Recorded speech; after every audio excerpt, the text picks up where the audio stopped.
जय हिंद दोस्तों, स्वागत है आपका अपने लो परिवार लोई जी भाई रोहित में। मैं रोहित शर्मा आपका स्वागत करता हूं आपके लो परिवार में। जैसा कि हमने आपके लोगों से बोला था कि यूपीजे का 12 फरवरी को एग्ज़ाम होने के बाद हम मेंस के पर्पज़ से पढ़ेंगे, ठीक है। जैसा कि आप लोग जानते हैं कि देखिए, जैसे सीआरपीसी आपका है एक्ट, जिसमें 484 सेक्शन है आपका। तो हमको देखिए प्री में तो पता नहीं होता कि कौन क्वेश्चन कहाँ से आएगा, कहाँ पूछ ले, ठीक है ना। कभी कभी वो ऐसे क्वेश्चन भी पूछ लेता है जो कभी नहीं पूछे गए। तो प्री का कोई मतलब 484 सेक्शन पूरा सिलेबस होता है, लेकिन मेंस का पूरा सिलेबस नहीं होता है, क्योंकि मेंस क्वेश्चन कहीं कहीं मतलब जो मेंस टॉपिक है वहीं से आपका मेंस बनता है, ठीक है ना। तो हमारी पूरी ये भी कोशिश रहेगी कि हम जैसे सीआरपीसी आपका, तो इसको 10 क्लास में ही आपका मेंस के हिसाब से ख़त्म कर दें, ठीक है। जो भी हमारा लेक्चरर होगा, जो भी लेक्चर होगा, उसी लेक्चर में मतलब आपका सब कुछ हम मतलब आपका सब कुछ समेटेंगे। कितना मेंस में मतलब कैसे पूछा जाएगा क्वेश्चन, कैसे पूछेंगे, कहाँ से पूछेंगे, क्या प्रॉब्लम बनेगी, ठीक है ना। और उसमें आपके नए केस भी होंगे। तो इस संबंध में हम आपका पहला जो एक्ट चालू करेंगे वो आपका सबका सीआरपीसी, यानी कि क्रिमिनल प्रोसीजर कोड, ठीक है। क्रिमिनल प्रोसीजर कोड को जैसा कि हम बता रहे हैं आपको, जो हम यहाँ पे पढ़ेंगे आपके साथ सीआरपीसी पूरा ख़त्म कर, मतलब हम एक संडे को हमने एक चीज़ और रखा है कि हर संडे को आपको जितना मतलब हम मंडे से लेकर सैटरडे तक आपको जितना पढ़ाएंगे, और संडे को इतना ही उसमें से मतलब आपका मेंस के हिसाब से एक टेस्ट भी लेंगे पूरा 10 क्वेश्चन का। तो वो हर संडे को होगा। इससे आपका क्या होगा, मेंस की तैयारी होती रहेगी, ठीक है ना।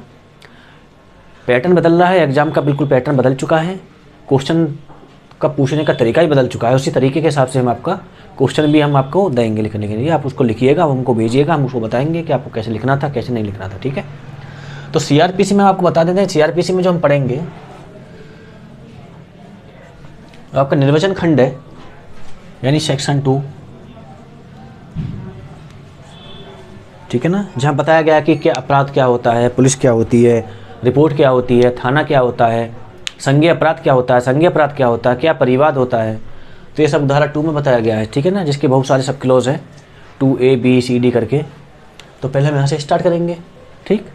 उसके बाद जो हम पढ़ेंगे फिर वो पढ़ेंगे आपका FIR, यानी कि फर्स्ट इन्फॉर्मेशन रिपोर्ट, जिसको बोलते हैं प्रथम सूचना प्रतिवेदन, ठीक है। FIR के बाद जो हम पढ़ेंगे तो पढ़ेंगे हम कंप्लेन। जैसा कि आप जानते हैं, जब FIR में कोई हमारी नहीं सुनता है तो हम कंप्लेन मजिस्ट्रेट के यहाँ पे कर सकते हैं, ठीक है ना। उसके बाद वो क्या होता है, उसके बाद मजिस्ट्रेट फिर क्या करता है, इस पर जो हम उसके साथ मामला भेजते हैं उस पर संज्ञान करता है, ठीक है। तो उसके बाद पढ़ेंगे हम आपका संज्ञान, ठीक है। संज्ञान के बाद फिर क्या होता है, जब संज्ञान होगा, ट्रायल होगा, विचारण होगा, इन चीज़ों को हम यहीं पढ़ लेंगे पहला सेक्शन 2 में ही, जो संज्ञान आपका विचारण वगैरह जो होता है, क्योंकि सीआरपीसी में ये चीज़ परिभाषित नहीं है। तो उसके बाद जो जज के द्वारा क्या होता है, मजिस्ट्रेट के द्वारा, यानी कि आरोप लगाया जाता है, ठीक है ना। कहते हैं ना चार्ज लगाने हैं, मतलब आरोप पढ़ेंगे इसके बाद, ठीक है। आरोप के बाद जो आपका होता है फिर वो आता है कि आपका क्या ट्रायल चलेगा आपके, ठीक है। ट्रायल को बोलते हैं विचारण, ठीक। जो आप जानते होंगे 4 प्रकार का होता है, ठीक है ना। अब विचारण के बाद क्या होता है, विचारण के बाद दोष सिद्धि होती है, दोष मुक्ति होती है, या तो जेल में या बाहर, 2 ही काम होंगे, ठीक है ना। उसके बाद क्या होगा, फिर ट्रायल के बाद जो आपका आएगा वो आएगा फिर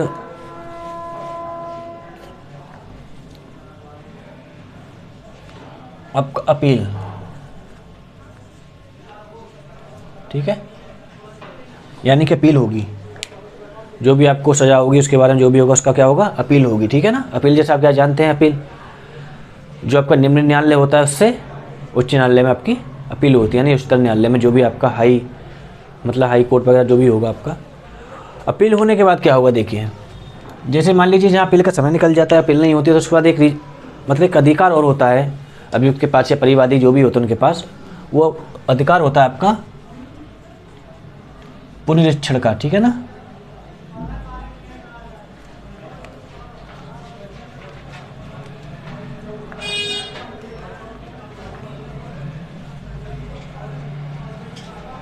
यानी कि रिवीजन, तो रिवीजन के बाद क्या होता है, रिवीजन के बाद आता है आपका क्या, आपकी जमानत आती है, ठीक है। यानी कि अध्याय 33 में पढ़ेंगे हम आपका जमानत, यानी कि बेल।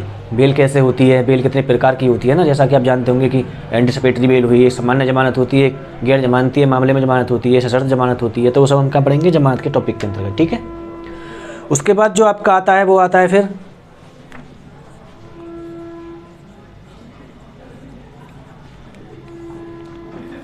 परसीमा काल, यानी परिसीमा काल। परिसीमा काल का मतलब होता है किसी मामले को में परिवाद करने के लिए, कंप्लेंट करने के लिए जो समय होता है उसको परिसीमा काल कहते हैं, ठीक है ना। जो ये अधिनियमित होता है वो परसीमा जो अधिनियम है 1963 उसके ही अंतर्गत ही आता है, ठीक है ना। इसका प्रावधान यहाँ पे सीआरपीसी में भी किया गया है, तो उसको हम सीआरपीसी के अंतर्गत पढ़ेंगे कि किसी मामले में संज्ञान करने के लिए कितना टाइम होता है, ठीक है ना। उसके बाद जो हमारा बच जाता है, इसके अलावा जो हमारा मेंस के जो टॉपिक बच जाते हैं वो होते हैं आपके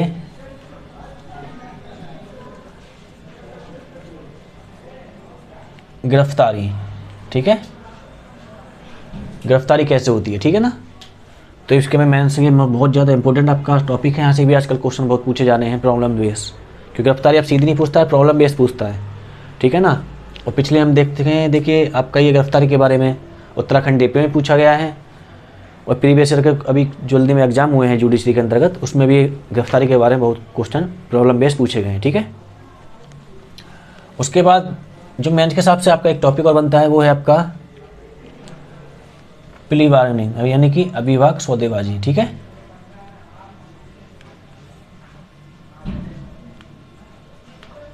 सौदेबाजी ये सीआरपीसी में चैप्टर 2005 में जोड़ा गया, ठीक है ना।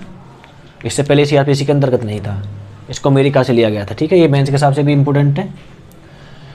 इसके बाद कोई और टॉपिक बचता है तो आपका बढ़ता है वो भरण पोषण।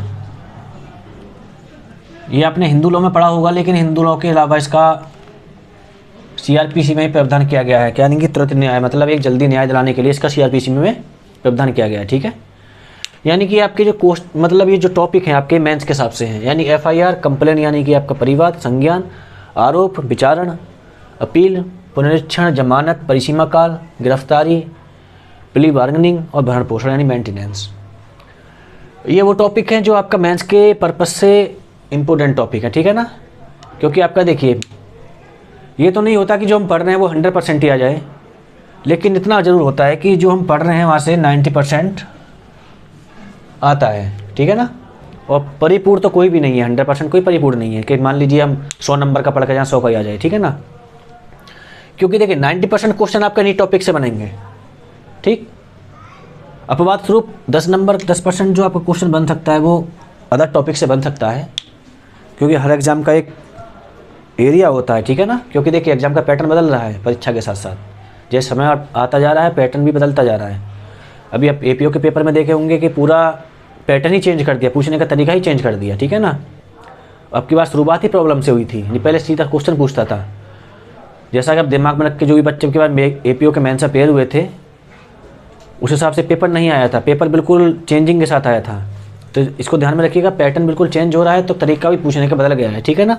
तो वो 10% में ही वो क्या है, वो 10% में ही ये टॉपिक में तो आपके पूछेगा, लेकिन 10% में आपको बता रहा हूँ, मतलब 90% आपका यहाँ से आना है, लेकिन 10% आपका कहीं से ही पूछ सकता है। जैसे मान लीजिए इसमें आपके चैप्टर हो जाते हैं कि वारंट, समन, यानी वारंट समन मामला वारंट हो गया, और आपका जैसे मान लीजिए प्रतिकर हो गया, है ना। तो ये ऐसे टॉपिक हैं जो जहाँ से क्वेश्चन पूछने की संभावना है, तो इसको हम आपको एक शॉर्ट नोट्स के हिसाब से आपको इसको पढ़ा देंगे। इसका हो सकता है नोट्स भी आपको उपलब्ध करा देंगे जो शॉर्ट नोट्स हैं, ठीक है ना, पीडीएफ माध्यम में। तो इनको आप देख लीजिएगा, ये भी शॉर्ट नोट्स में आपसे पूछ सकता है, जो आता है ना, जैसे मान लीजिए 2 नंबर में पूछ लेता है 10 नंबर में, तो वहाँ इनका चांस है, ठीक है। तो आज आपकी देखिए, और हमारा यही कोशिश रहेगी कि हम कम से कम क्लासेस में एक पूरे मतलब एक सब्जेक्ट को ख़त्म करें।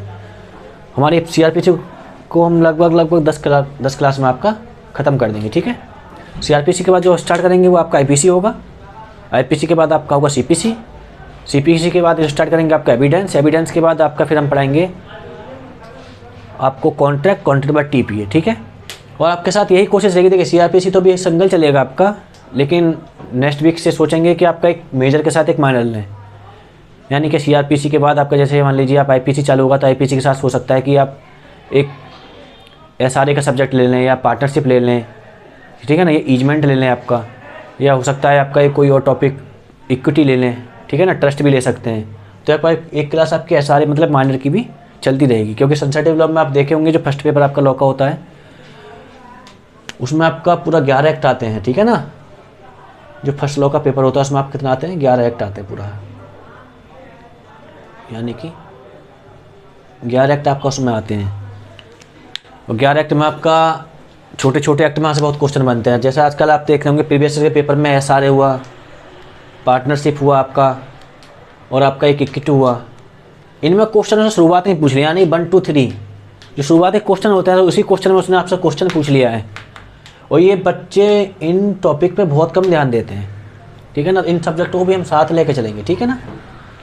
और मंडे से सैटरडे आपकी जो क्लास रहेगी, लेकिन संडे को क्या होगा, जो टॉपिक खत्म, जो सब्जेक्ट खत्म होगा संडे को उस टॉपिक से पूरे आपका जितना भी सब्जेक्ट खत्म होगा हर संडे को आपको उसको पूरा 10 क्वेश्चन का एक पूरा मतलब मेंस के हिसाब से आपको 10 क्वेश्चन मिलेंगे आपको पूरा, ठीक है ना। जिसमें क्वेश्चन भी होंगे, प्रॉब्लम बेस्ड क्वेश्चन भी होंगे, और कैसे कैसे पूछे जाते हैं वो सबको उनको आप खुद लिखिएगा और लिख के मतलब हमको भेजिएगा, उसको हम देखेंगे कैसा लिखते हैं आप, कैसा क्या होता है, ठीक है ना। उसके बाद डिस्कस करेंगे कि उसको कैसे लिखना था कैसे नहीं लिखना था, ठीक है ना।